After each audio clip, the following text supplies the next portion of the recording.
ఏమంటివేమంటివి మానవ జాతి నీచమా?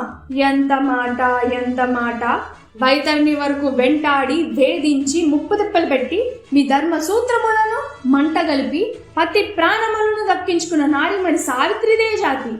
మానవ జాతి తన భక్తితో సాక్షాత్ పరమశివుణ్ణి ప్రత్యక్ష గావించి మీ పాశమును సైతం గడ్డి బోచగానించి ప్రాణహరులైన మిమ్మల్ని ప్రాణభయంతో పరిగెత్తించిన పసివాడు మార్కండేయుడిదే జాతి.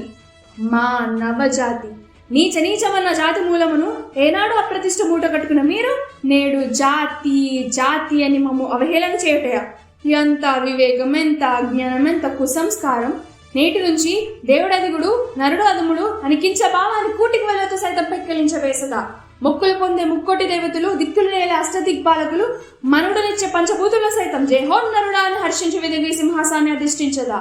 స్వర్ణమణి రత్న కచాలంకృతమైన సభా మందిరమున అక్కడి సేవ దక్ష పరివార సమూహ మధ్యమున భూతుల పరిరక్ష ధర్మ నిలయమైన ఈ రౌరమున సర్వదా శతదా సహస్రద పాప పంకిలమైన కుల మత జాతి కూపమును సమానముగా శాశ్వతముగా ప్రక్షాళన గావించగా.